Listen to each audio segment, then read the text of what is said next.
Bible. The best book to read is the Bible. The best book to read is the Bible. If you read it every day, it will help you all the way. Oh, the best book to read is the Bible. చివరిగా దేవుని వర్తమానం చూసుకుందామండి. 2వ రాజుల గ్రంథము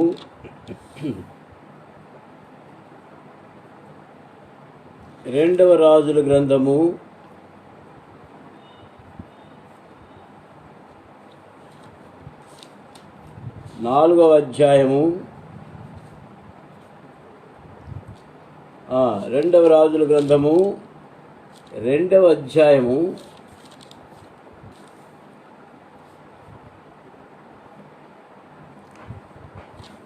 1 నుండి 12 వచనాలు అందరం కలిసి చదువుకుందామండి. 2వ రాజుల గ్రంథము 2వ అధ్యాయము 1 నుంచి 12 వచనాలు అందరం కలిసి చదువుకుందాం. మీ భాగములు మీరు స్పష్టంగా చదువుతూ గ్రహించేదానికి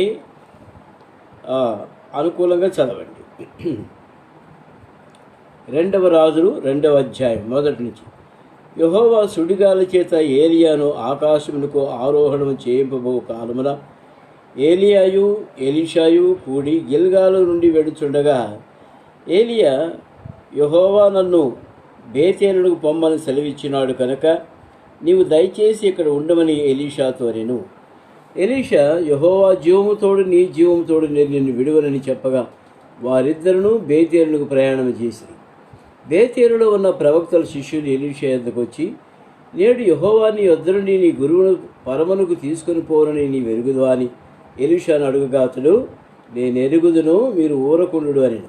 పిమ్మట ఎలీషా, యెహోవా నన్ను ఎరుకోకు పొమ్మని సెలవిచ్చినాడు కనుక నీవు దయచేసి ఇక్కడ ఉండమని ఎలీషాతో అనగా అతడు, యెహోవా జీవముతోడు నీ జీవముతోడు నేను నిన్ను విడువను అనెను. కనుక వారిద్దరూ ఎరికోకు ప్రయాణము చేసిరి. ఎరికోలో ఉన్న ప్రవక్తల శిష్యులు ఎలీషా యొద్దకు వచ్చి, నేడు యెహోవా నీ యొద్ద నుండి నీ గురువును పరమునకు తీసుకుని పోవునని నీ వెరుగుదువా అని ఎలీషాను అడుగగా అతడు, నేను ఎరుగుదును, మీరు ఊరకుండు. అంతటి ఏలియా, యెహోవా నన్ను యోర్దానుకు పొమ్మని సెలవిచ్చున్నాడు కనుక నీవు దయచేసి ఇక్కడ ఉండుమని ఎలీషాతో అనగా అతడు, యెహోవా జీవముతోడు నీ జీవముతోడు నేను నిన్ను విడువనని చెప్పాను. కనుక వారిద్దరును ప్రయాణమై సాగి వెళ్ళిరి. ప్రవక్తల శిష్యుల్లో 50 మంది దూరం నిలిచి చూచుండగా వారిద్దరూ యోర్దాను దగ్గర నిలిచిరి. అంతటి ఏలియా తన దుప్పటి తీసుకుని మడత పెట్టి నీటి మీద కొట్టగా అది అవతలకు యువతలకు విడిపోయిను. కనుక వారిద్దరూ కూడి నేల మీద దాటిపోయిరి. వారు దాటిపోయిన తర్వాత ఏలియా ఎలీషాను చూచి, నేను నీ యొద్ద నుండి తీయబడక మునుపు నీ కొరకు నేను ఏమి చేయకూడదునో దాన్ని అడుగుమని చెప్పగా ఎలీషా, నీకు కలిగిన ఆత్మలో 2 పాడు నాకు నా మీదకి వచ్చినట్లు దయచేయమని అడిగి. అందుకు అతడు, నీవు అడిగినది కష్టతరముగా ఉన్నది, అయితే నీ యొద్ద నుండి నేను తీయబడినప్పుడు నేను నీకు కనబడిన ఎడల ఆ ప్రకారం నీకు లభించును, కనబడని ఎడల అది కాకపోనని చెప్పి వారు ఇంకను వెళుచు మాట్లాడుచుండగా ఇదిగో అగ్ని రథమును అగ్ని గుర్రములను కనబడి వీరిద్దరిని వేరు చేసింది. అప్పుడు ఏలియా సుడిగాల చేత ఆకాశమునకు ఆరోహణమాయను. ఎలీషా అది చూచి, నా తండ్రి, ఇశ్రాయేలు వారికి రథమును గుర్రము రౌతులను నీవే అని చెప్పి కేకలు వేసి అంతలో ఏలియా అతనికి మరలా కనబడకపోయిను. అప్పుడు ఎలీషా తన వస్త్రం పట్టుకొని 2 తునకలుగా చేసి ప్రార్థన చేసుకున్నామండి. ప్రేమ కలిగిన మా తండ్రి, పరిశుద్ధులైన మా దేవా, మరొకసారి మీ సన్నిధిలో మోకరించి ప్రార్థిస్తున్నాము నాయన. మీరిచ్చిన లేఖన భాగాలు బట్టి మీకు వందనాలు. మీరే మాతో మాట్లాడుతున్నమని వేడుకుంటున్నాము నాయన. ఈ లేఖన భాగాలు మీరు ఆశీర్వదించండి. ఏలియా యొక్క ప్రయాణము, చివరి ప్రయాణం ధ్యానిస్తుండగా ఎలీషాతో ఉంటుండగా మా తండ్రి ఏలియా యొక్క అనుభవం, ఎలీషా యొక్క అనుభవం మేము నేర్చుకున్నట్టుకు సహాయపడమని వేడుకుంటున్నాం. మేము కూడా వారి అనుభవాల ద్వారా నడిపించబడుటకు మాకు సహాయం చేసి నడిపించండి. నన్ను కూడా మీ సిలువ చాటును మరుగుపరిచి మీ స్వరం వినుటకు సహాయపడమని యేసు ప్రభు నామంలో స్తుతించి ప్రార్థించి వేడుకుంటున్నాము తండ్రి. ఆమేన్. ప్రియమైన వారలారా, మనం చదువుకున్న లేఖన భాగాల్లో ముఖ్యంగా ఏలియా యొక్క ప్రయాణము అని మనం అంశంతో ధ్యానించవచ్చు. ఏలియా ప్రయాణం. ఏలియా చేయవలసిన అనేకమైనటువంటి పరిచర్యలో అద్భుతమైన రీతిగా దేవుడు ఏలియాను బలపరిచి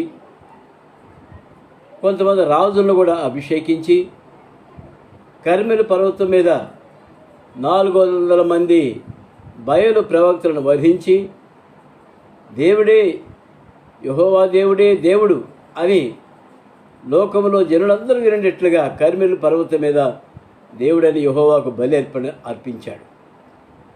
ప్రియమైన వారలారా, ఇంత అద్భుతమైన కార్యములు ఏలియా జరిగించిన తరువాత ఏలియా యొక్క పరిచర్య ముగింపు కాలంలోనికి వచ్చాడు. దేవుడు మరి ఎవరినైనా ఎంతగానో గొప్పగా వాడుకుంటాడు, కానీ ఒక దినాన మనం అందరం కూడా ఆయన సన్నిధికి చేరవలసిన వారమే.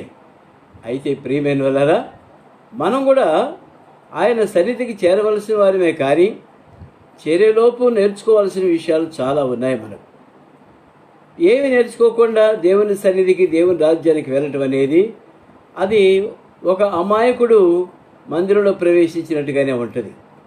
ప్రియమైన వారలారా, మనము మరి ఏలియా యొక్క పరిచర్యను చూచి నేర్చుకోవాల్సిన సత్యాలు చాలా ఉన్నాయి.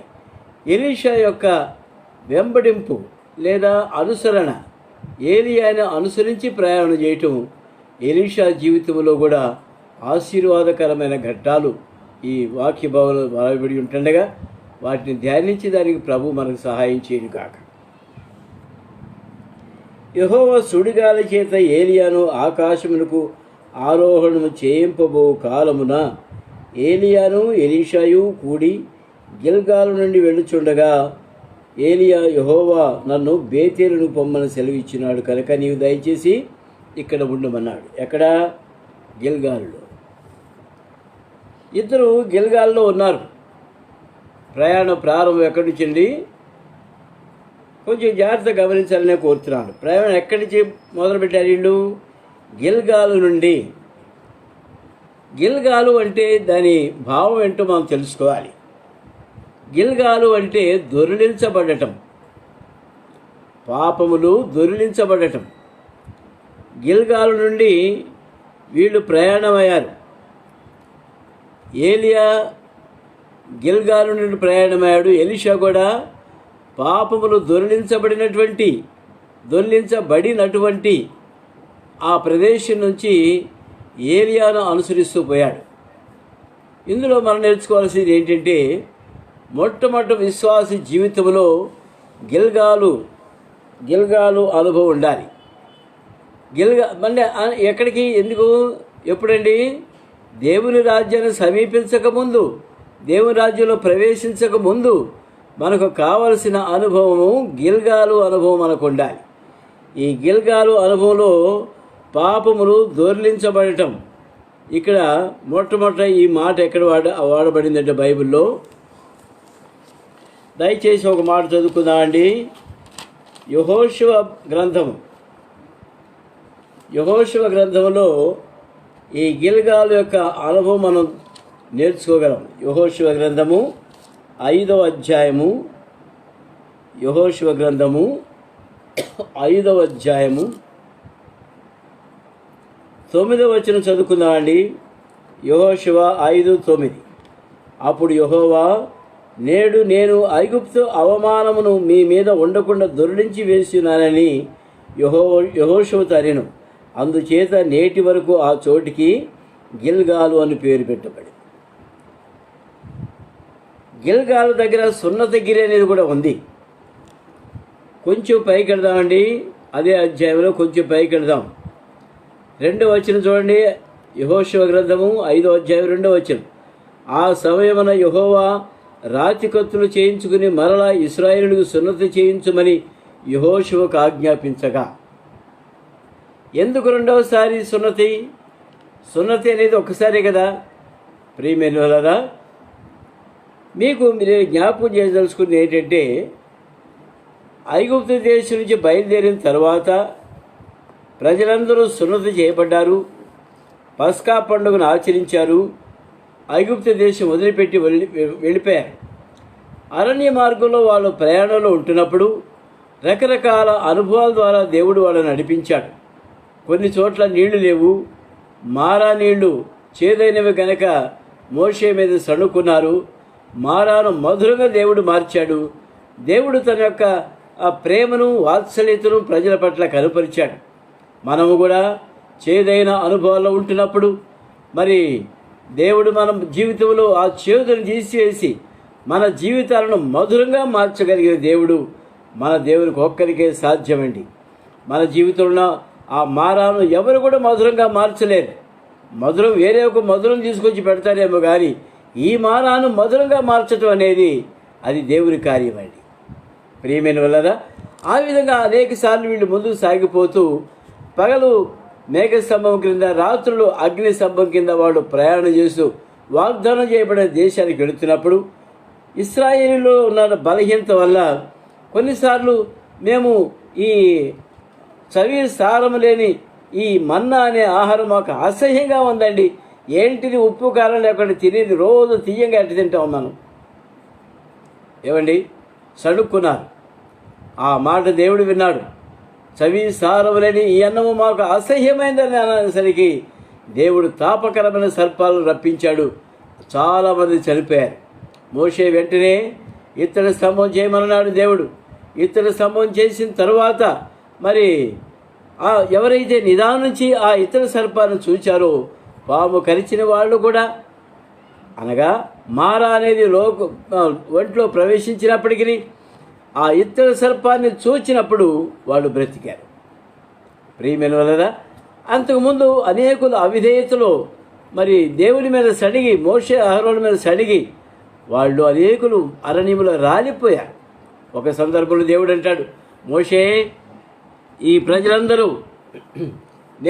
నేను నశింపజేస్తాను, వధిస్తాను వాళ్ళని, వాళ్ళు నేను వాగ్దానం చేసే దేశానికి వాళ్ళని తీసుకొని పోను అని దేవుడు కోప్పడ్డాడు. అప్పుడు మోషే దేవుని బ్రతిమాలుకున్నాడు, ప్రభా, నా దేవా, నా ప్రభా, నీవు మాతో రాకపోయిన ఎడల మమ్మల్ని అక్కడికి తీసుకొని పోబాక,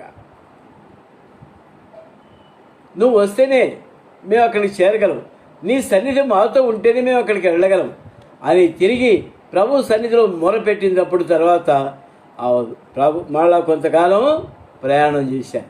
మళ్ళీ సడుగుతూ వచ్చారు. ఆ విధంగా కొన్నిసార్లు తెగులు రప్పించాడు దేవుడు. సంఖ్యాకాండంలో చూసినట్లయితే తెగులు స్టార్ట్ అయింది. మోషే అహరోను పిలిచాడు, అహరోను నువ్వు ఇమ్మీడియట్గా ధూపవేదికను తీసుకుని వెళ్ళి ప్రజల యొక్క ఆ సమాజం దగ్గర నిలబడమన్నాడు. ధూపవేదిక వేయుట ద్వారా అక్కడ తెగులు నిలిచిపోయింది. మళ్ళీ ప్రయాణం సాగించారు. ప్రియమైన వాళ్ళరా, ఐగుప్తుల నుంచి బయలుదేరిన వారందరూ, సున్నత పొందిన వారందరూ చనిపోయారు. ఇప్పుడు వారి కుమారులు, వాళ్ళ సంతతి బయలుదేరింది. వీళ్ళు కూడా అంతమంది ఉన్నారు. ప్రియమైన వాళ్ళ, దేవునికి అసాధ్యమైంది లేదు. అయితే అరణ్యంలో జన్మించిన వారికి సున్నతి ఇంతవరకు చేయలేదు. వీళ్ళు చేరవలసింది పాలు తేనెలు ప్రవహించే పరిశుద్ధమైనటువంటి ఆ దేశానికి వాళ్ళు చేరవలసి ఉంటుండగా వీళ్ళు సున్నతి లేకుండా ఉంటున్నారు. కనుక దేవుడు అన్నాడు, యెహోషువతో చెప్పాడు, రాతి కత్తులు చేయించి, 2వ వచనం, రాతి కత్తులు చేయించుకొని మరలా ఇశ్రాయేలుకు సున్నతి చేయించమన్నాడు. యెహోషువకు ఆజ్ఞాపించగా యెహోషువ రాతి కత్తులు చేయించుకొని సున్నతిగిరి అను స్థలం దగ్గర ఇశ్రాయేలుకు సున్నతి చేయించను. ప్రియమైన వలన అక్కడ బయలుదేరిన వారందరిలో యుద్ధ సన్నుద్ధులైన పురుషులందరూ ఐగుప్తు మార్గమున అరణ్యంలో చనిపోయింది. 4వ వచనంలో ఉందని. అయితే బయలుదేరిన పురుషులందరూ సున్నత పొందిన వారే కానీ ఐగుప్తు నుండి బయలుదేరిన తర్వాత అరణ్య మార్గముందు పుట్టిన వారు ఎవరును కూడా సున్నత పొంది ఉండలేదు. కాబట్టి వారికి సున్నత చేయమన్నాడు. 6వ వచనం మధ్య భాగంలో చదువుతున్నానండి. నా మాట వినకపోయినందున వారు నశించే వరకు ఇశ్రాయేలు 40 సంవత్సరములు అరణ్యములో సంచరించుచూ వచ్చిరి. ఆయన వారికి ప్రతిగా పుట్టించిన వారు కుమారులు సున్నతి పొంది ఉండలేదు కనుక వారికి సున్నతి చేయించను. వారు ఆ సున్నతి గిరిలో వారు స్వస్థపడేంత వరకు, ఆ గాయం మానేంత వరకు సున్నతి గిరిలో నిలబడ్డారు. సున్నతి గిరి అంటే పరిశుద్ధమైనటువంటి ప్రదేశము. సున్నతి చేసిన తరువాత, పరిశుద్ధులైన తరువాత ఆ సున్నతి గిరిలో ఒక ప్రదేశం దేవుడు ఏర్పాటు చేసిన ఆ స్థలంలో వాడు స్వస్థ పొందే వరకు ఉన్నారు. తర్వాత 9వ వచనం, అప్పుడు యెహోవా నేను ఐగుప్తు అవమానం నీ మీద ఉండకుండా దొర్లింపజేసి ఉన్నానని యెహోవా చెబుతానెను. అందుచేత నేటి వరకు ఆ చోటికి గిల్గాల్ అని పేరు పెట్టెను. గిల్గాల్ అని పేరు ఎందుకు వచ్చిందండి? ఆ పేరు దొరిలించబడటము, పాపములు దొరిలించబడటం. ప్రియమైనవారా, ఒకప్పుడు మనం అందరం కూడా మరి రక్షించబడిన తర్వాత సున్నతి పొందిన వారమే. అయితే రక్షించబడిన తరువాత అనేక పర్యాయములు మరలా వెనక్కు దూచి లోకం వైపు, సాతాను వైపు దూచి ఆకర్షించబడి అనేక సార్లు మనం మరి ప్రభువుకు దూరంగా వెళ్ళిపోయినట్టుంటారు, ప్రభు హృదయానికి దూరంగా వెళ్ళిపోయినట్టుంటారు. కనుక మనకు మరలా పరిశుద్ధత అవసరం. దీనికి ఏంటంటే మార్గము? మరలా పరిశుద్ధత చేయాలంటే ఏం చేయాలి? మనము యేసు క్రీస్తు ప్రభువారి యొక్క రక్త ప్రోక్షణ కింద దినదినము మనం కడగబడాలి. దినదినము మనం కడగబడాలి. ఎందుకంటే రక్షించబడిన ప్రజల్ని పక్కదో పట్టించాలని అపవాది ఎంతో ప్రయత్నం చేస్తాడు. తన సన్నిధిలో ఉండాలని దేవుడు ఎంత కోరుతున్నాడో అంతకంటే 4 అంతలు ఎక్కువగా సాతాను ఆ దేవుని సన్నిధి నుంచి దూరపరచాలని ప్రయత్నం చేస్తుంటాడు. కనుక ప్రియమైన వల్ల ఆ విధంగా మనం ఒకప్పుడు సున్నత పొంది కూడా, అనగా రక్షణ పొంది కూడా తిరిగి మన అవిధేయతలో మనం ఉంటున్నప్పుడు ప్రభు సన్నిధికి రావాలి. ప్రభువా నన్ను కనికరించండి, ప్రభువా నన్ను క్షమించండి, నా పతనములు నాకు తెలిసే ఉంటున్నాయి, వాటిని రక్తంతో కడగండి అని ప్రభు సన్నిధిలో మనం ప్రార్థించినప్పుడు ప్రభు తిరిగి మనలను పరిశుద్ధపరిచి వాడుకుంటున్నాడు. విశ్వాసికి స్వపరీక్షని దినదినమూ అవసరం. ఏ పాపాలు చేయకపోయినప్పటికీ విశ్వాసులకు ఒక గర్వం ఉంది. ఆ గర్వం కూడా దేవునికి అంగీకారమైంది కాదు. ఏంటంటే ఆ గర్వము, నేను రక్షించబడ్డాను, నేను విశ్వాసిని, నేను 50 ఏళ్ళైంది రక్షించబడి, నేను 20 ఏళ్ళైంది రక్షించబడి అనే గర్వం మనలో ఉంటుంది. నీకు సీనియారిటీ చూసుకుంటున్నావే కానీ నీవు దేవుని సన్నిధిలో ఏ విధంగా ఉన్నావో నువ్వు గమనిస్తున్నావా? నువ్వు దేవుని సన్నిధికి దగ్గరగా ఉన్నావో నువ్వు గమనిస్తున్నావా? మీకు ఒక ఉదాహరణ చెబుదాం అనుకుంటున్నాను. ఎలీషా శిష్యులు వాళ్ళకున్న స్థలం ఇరుకని వేరొక స్థలంలో వాళ్ళు ఇల్లు కట్టుకోవాలని దూలాలు నరగటానికి వెళ్ళారు. సరే వెళ్ళండి అన్నాడు ఎలీషా. శిష్యులు అన్నారు, మీరు కూడా మాతో రావాలి అన్నారు. సరే పదండి వస్తారన్నాడు. అంతకుముందు పిల్లల వాళ్ళు వెళ్దాం అనుకున్నారు. ఎలీషా తర్వాత పిలిచారు, వస్తారన్నాడు, వెళ్ళమని. ఒక శిష్యుడు ఏం చేస్తున్నాడంటే దూలాలు నరుగుతూ ఉన్నాడు. గొడ్డల జారి నీడలో పడిపోయింది. ప్రియమైన వల్లరా, ఆ గొడ్డల జారి కింద పడింది అని ఎప్పుడు తెలిసిందో, జారి పడిన తర్వాత ఎంతసేపు తెలిసిందో కానీ గొడ్డలు లేకుండా ఒట్టి కర్రతోనే ఆ దూలాన్ని ఎంతసేపు నరికాడో. ఏంటి తెగటం లేదే, కరెక్ట్ కావట్లేదే, ఈ దూలం నరగటం లేదా, కరెక్ట్ అవ్వటం లేదని చూస్తే గొడ్డ లేదు దానికి. ప్రియమైన వలన గొడ్డలు లేకుండా కర్రతో ఎంతసేపు కొట్టినా ఆ దూలం తెగదు సుమా. గొడ్డలి మరి కర్ర దేవుని శక్తికి సాదృశ్యం. దేవుని శక్తి ఉన్నప్పటికీ గొడ్డలు ఉండాలి, దానికి వాక్యమనే ఖడ్గం ఉండాలి. దేవుని శక్తితో వాక్యం నింపబడ్డప్పుడు, వాక్యం దేవుని శక్తితో నింపబడ్డప్పుడు దేన్నైనా నరికేదానికి, ఎటువంటి ప్రాణాత్మ మూలకలను విభజించి ప్రభు సన్నిధికి నడిపించేదిగా దేవుని వాక్యం ఉంది. ప్రియమైన వలన దేవుని వాక్యానికి మనం దూరంగా ఉంటుంది. మన గర్వం అదే. నాకు వాక్యం తెలుసు, నేను 50 ఏళ్ళ విశ్వాసిని, 60 ఏళ్ళ విశ్వాసిని, 70 ఏళ్ళ విశ్వాసిని, అసలు నేను రక్షించబడినప్పుడు మీరు ఎవరూ లేరు, ఇటువంటి మాటలు చెప్పుకొని నేను సీనియర్ బ్రదర్, నేను ఫౌండర్ బ్రదర్ అంట, ఆ విధంగా చెప్పుకుంటూ వాళ్ళు కాలయాపన చేస్తున్నారు. కానీ ప్రియమైన వాళ్ళరా, ప్రభు సన్నిధిలో మనం పరీక్షించుకోవటం అవసరం. గిల్గాల్ యొక్క అనుభవం, దొరిలించవేయబడినటువంటి అనుభవం మనకు ఉండాలి. ఆ అనుభవం ఉంటేనే ప్రభు సన్నిధి, దేవుని రాజ్యానికి మనం వెళ్ళగలం. ఒక మాట చదువుకుందామండి. రోమీయులకు రాసిన పత్రిక 6వ అధ్యాయము,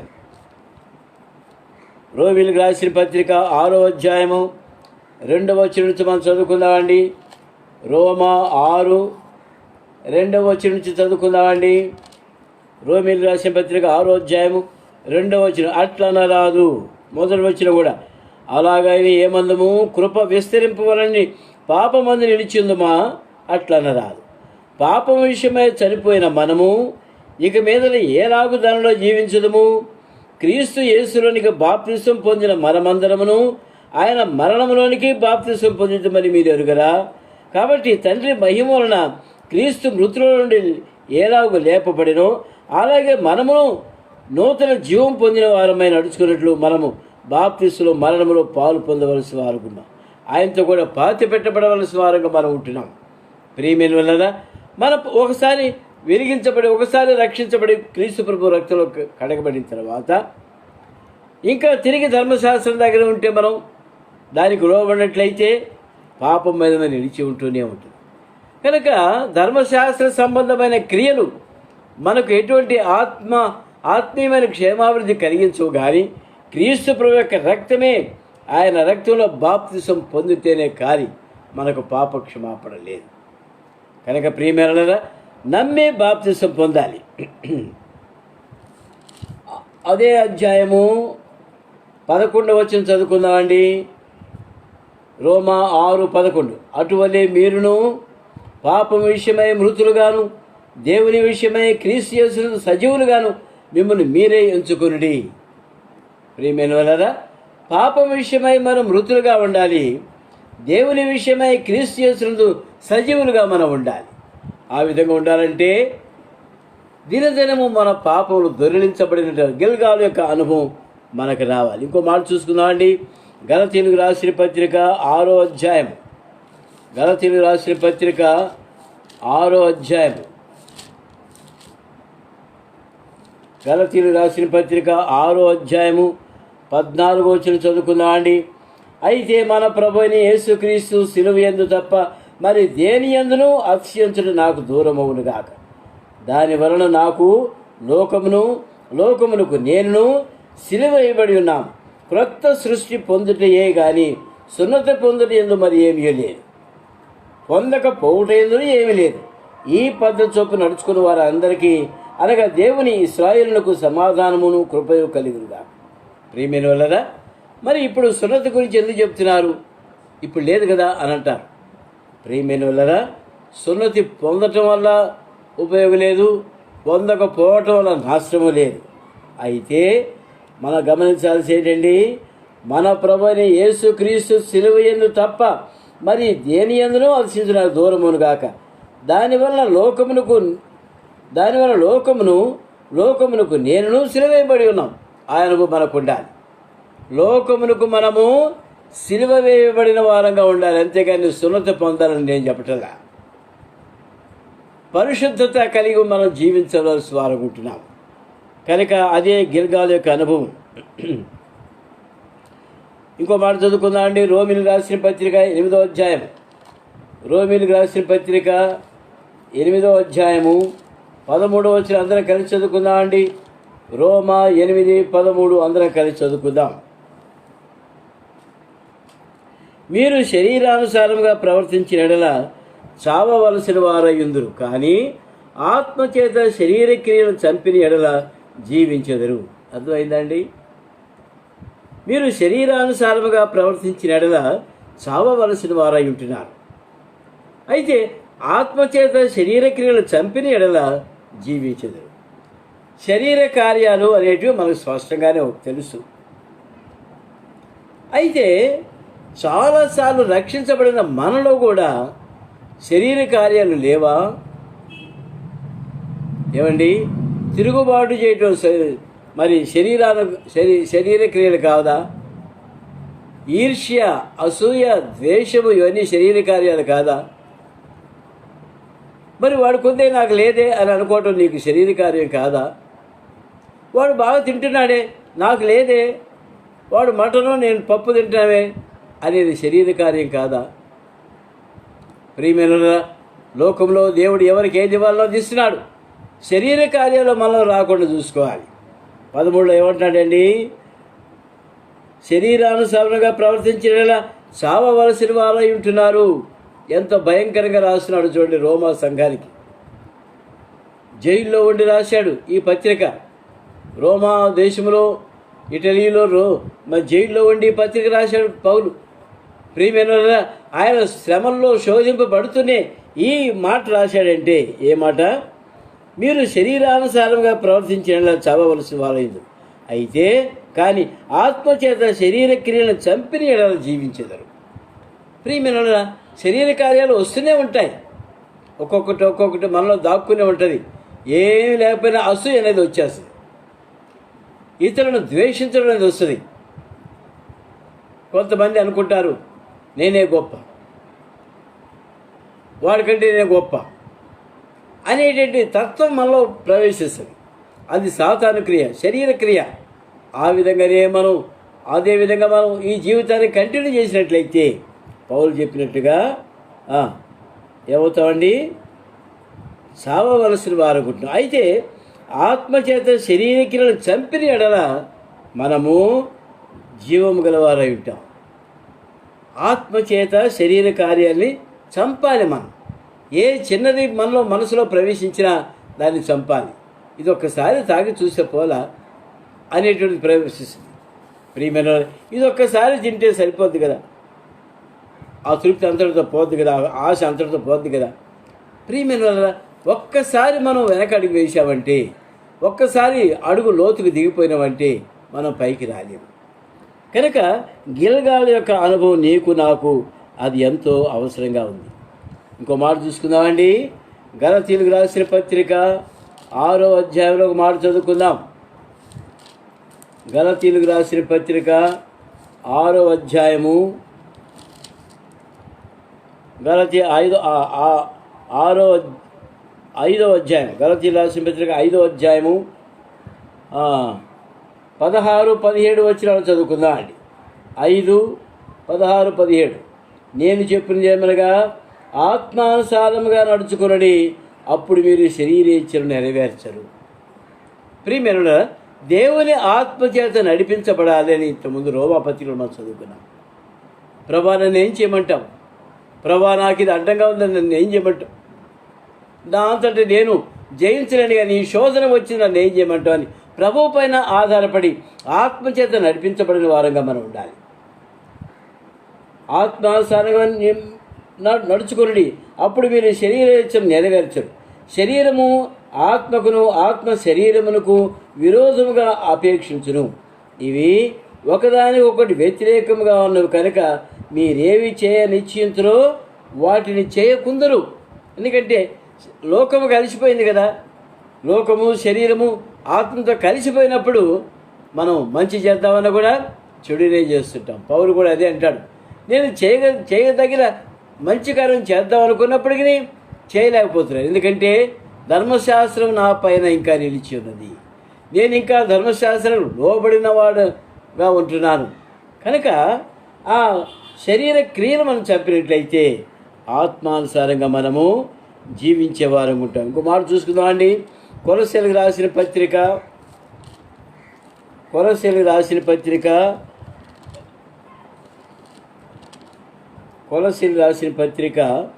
3వ అధ్యాయము, కొలస్సీలకు రాసిన పత్రిక 3వ అధ్యాయము 5-10 వచనం వరకు చదువుకుందామండి. కావున భూమి మీదున్న మీ అవయవములను అనగా జారత్వమును, అపవిత్రతను, కామాతురతను, దురాశను, విగ్రహారాధన అయిన ధనాపేక్షను చంపివేయుడు అంటున్నాడు. వాటి వలన దేవుని ఉగ్రత అవిధేయుల మీదకి వచ్చును. పూర్వము వారి మధ్య జీవించినప్పుడు మీరును వాటిని అనుసరించి నడుచుకుంటురి. ఇప్పుడైతే మీరు కోపము అవి పై లిస్టులో మనం ఇప్పుడు లేవు. మనం ఏం చేస్తాం అయితే కొన్ని మాత్రం ఇంకా మన దగ్గర మనలో ఇంకా నాటుకునే ఉన్నాయి. ఏంటంటే అవి కోపము, ఆగ్రహము, దుష్టత్వము, దూషణ, బూతులు, వీటన్నిటినీ విసర్జించబట్టినాడు. ప్రియమైన ఇవన్నీ ప్రాచీన స్వభావానికి సంబంధించినవి. ఒకసారి మీరు ఇంటికి వెళ్ళి మళ్ళీ చదువుకోండి. మనలో దాక్కుని ఉన్నటువంటి బలహీనతలు, త్వరగా కోపపడటం దేవుని చిత్తం కాదు, దేవుని మనసు కాదు. నీవు దేవుని కుమారుడు అని యేసుప్రభుని అడిగారు. ఏమన్నాడండి? అవునురా అన్నాడా? నీవన్నట్టే అన్నాడు. ఎంత మరి నిగ్రహణ యేసుప్రభులో చూస్తున్నాం గమనించండి. కోపము, ఆగ్రహము అంటే కోపాన్ని మించింది ఆగ్రహం, దుష్టత్వం, ఏదైనా చెడు చేద్దాం వాళ్ళకి అనేటువంటి తలంపు, దూషణ అంటే మీ నోట బూతులు ఉన్నాయండి. బూతులు ఇంకా వస్తున్నాయా? కొడుకుని కొట్టేటప్పుడు కానీ, కూతుర్ని కొట్టేటప్పుడు కానీ ఒక బూతు మాట అని ఒక సేవకుడున్నాడు. ఆయన ఒక మాట్లాడితే ఒక బూతు మాట, ఒక మాట మాట్లాడితే ఇంకొక బూతు మాట, ఆ విధంగా మాట్లాడేవాడు. రక్షించబడ్డాడు, అవన్నీ పోయినాయి. దేవుని సేవకుడిగా సేవ చేస్తున్నాడు. ఆయన చనిపోయినాడు, ప్రభు సన్నిధికి వెళ్ళిపోయాడు. ఆయన కొడుకులు అద్భుతమైన సేవ చేస్తున్నారు. ప్రియమైన మార్చుకుంటే మనకు దేవుని యొక్క ఆశీర్వాదం. తర్వాత ఎక్కడికి వెళ్ళారండి వీళ్ళు? ఎలీషా ఎక్కడికి వెళ్ళాడు? ఏలియా ఎక్కడికి వెళ్ళాడండి? బేతేలుకి వెళ్ళాడు. బేతేలు అనగా దేవుని మందిరము, దేవుని ఇల్లు. ఆదికాండం 28వ అధ్యాయంలో మనం చదువుకున్నాం. యాకోబు కల వచ్చిన తర్వాత నిద్రలేసి చూస్తే దేవుని దూతలు కళలో ఏమొచ్చింది కళ? ఒక నిచ్చిన భూమి మీద నుండి ఆకాశానికి వేయబడింది. దేవుని దూతలు ఎక్కుట దిగుట ఆయన చూశాడు. యాకోబు ఏమన్నాడు? నిత్యముగా ఇది దేవుని యొక్క నిత్యముగా ఇది దేవుని ఇల్లే కానీ ఇంకోటి కాదన్నాడు. బేతేలు ప్రియమైనవారా, ఎక్కడ దేవుని ఆత్మచేత ప్రజలు నడిపించబడుతున్నారో అక్కడికి ఏలియా ఇతను తీసుకెళ్ళాడు. ఎలీషా దొరలింపబడిన అనుభవం, గిల్గాలు అనుభవం నుండి బేతేలు అనుభవానికి వెళ్ళిపోయారు. మరి ఒకప్పుడు యెషయా గ్రంథము 2వ అధ్యాయంలో ఒక మాట చదువుకుందామండి. లేదా లోకములో ఉన్నదంతా కూడా కీర్తన గ్రంథం 36లో ఒక మాట చదువుకుందాం.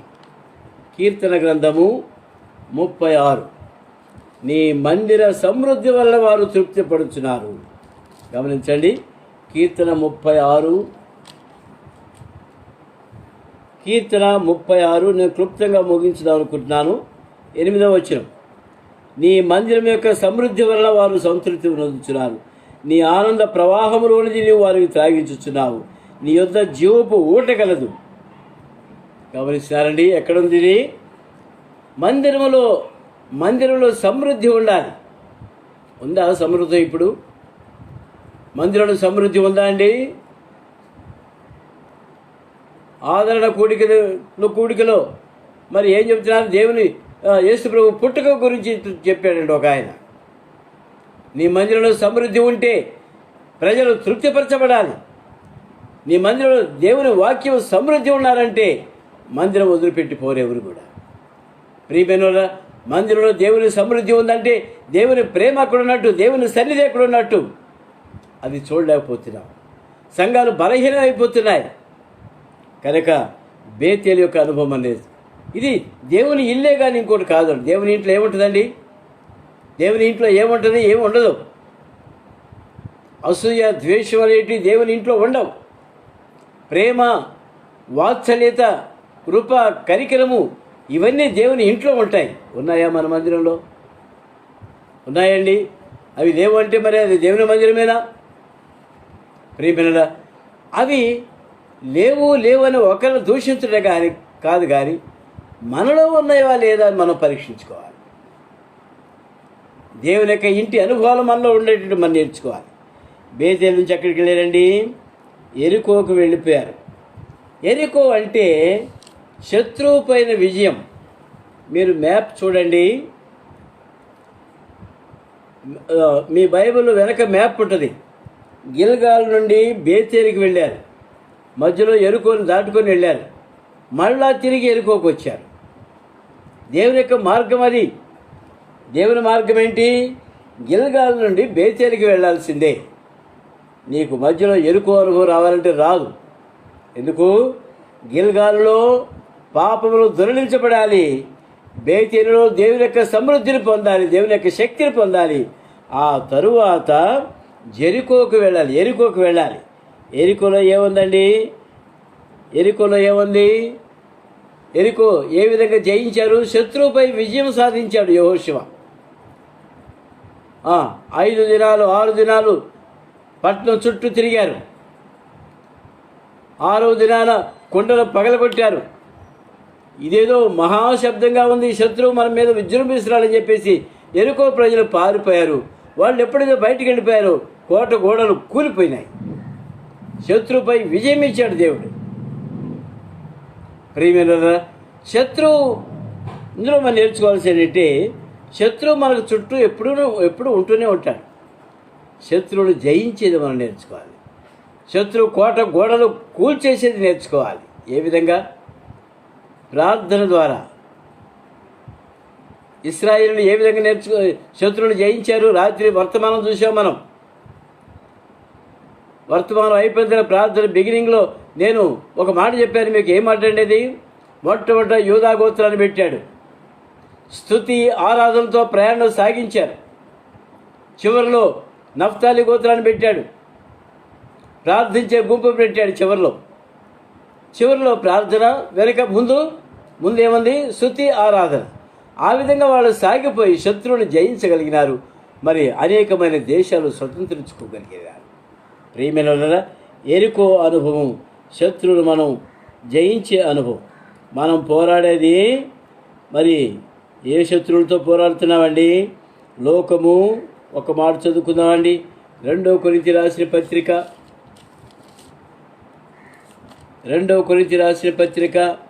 నేను ముగిస్తున్నాను. 2 కొరింథీ రాసిన పత్రిక 10వ అధ్యాయము. 2 కొరింథీ రాసిన పత్రిక 10వ అధ్యాయము 3-5 వచనాలు చదువుకుందామండి. 3వ వచనం, మేము శరీరధారులమై నడుచుకొనుచున్నాను, శరీర ప్రకారం యుద్ధం చేయాలి. మా యుద్ధోపకరణలు శరీర సంబంధమైనవి కావు, కానీ దేవుని ఎదుట దుర్గములను పడద్రోయ జాలినంత బలము గలవై ఉన్నవి. మేము వితర్కములను దేవుని కూర్చిన జ్ఞానమును అడ్డగించు ప్రతి ఆటంకమును పడద్రోసి ప్రతి ఆలోచనను క్రీస్తుకు లోబడినట్లుగా చెరపట్టి మీరు సంపూర్ణ విధేయత కనుపరచాలని నేను ప్రార్థిస్తున్నానంట.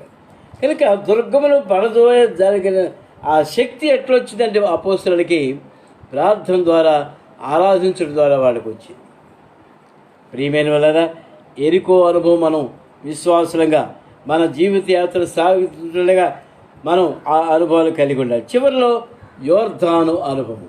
యోర్దాన్ దగ్గరికి వచ్చినప్పుడు ఏలియా ఆరోహణమైపోయినాడు. రథములు గుర్రములు వచ్చి సుడిగాలి వచ్చి ఏలియా తీసుకొని పోబడ్డాడు. ఎలీషా చూస్తూ ఉన్నాడు. ఆరోహణం అవుతున్న ఏలియాకు మరణం లేదు. గమనించారండి, ఏలియాకు మరణం లేదు. ఆ విధంగా సుడిగాలిలో దేవుని దగ్గరికి వెళ్ళిపోయాడు. ఎలీషా చూస్తున్నాడు. కనుక నేను వెళ్ళేటప్పుడు, నేను ఆరోహణమైనప్పుడు నువ్వు కనుక నన్ను చూడగలిగితే నా ఆత్మలో 2 అంతలు నీకు వస్తుందని చెప్పాడు. ప్రియమైన వాళ్ళరా, ఆరోహణం అవుతున్నటువంటి ఆ పరిశుద్ధులు మనం జ్ఞాపకం చేసుకుందాం. దేవుని యొక్క ఆత్మ 2 అంతల ఆత్మను మనం పొందేవారంగా మనం ఉండాలి. ఏలియా దుప్పటి కింద పడింది. ఆ దుప్పటిని తీసుకున్నాడు, యోర్దాను నదిని చీల్చివేశాడు. మొట్టమొదటి అనుభవం.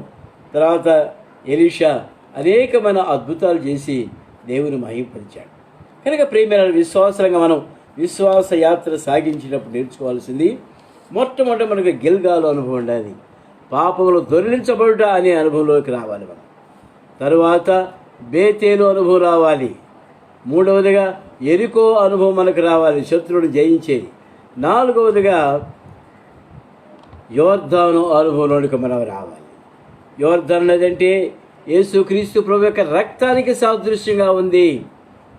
దినదినము రక్త ప్రోక్షణ మన కొరకై ప్రాయశ్చిత్త బలిగా యేసుక్రీస్తు ప్రభువారు తన సొంత రక్తాన్ని తీసుకుని వెళ్ళి అతి పరిశుద్ధ స్థలంలో అర్పించాడు. నీ కొరకై నా కొరకై విజ్ఞాపన చేస్తున్నాడు. ప్రియమైన వల్ల ఆ బంధంలో మనం కట్టబడి ఉండాలి. ఆ బంధంలో మనం ఉండాలి. దేవుడు ఇచ్చిన లేఖన భాగం మన కొరకై ఆశీర్వదించిన కాక. ప్రార్థన చేసుకుందామండి.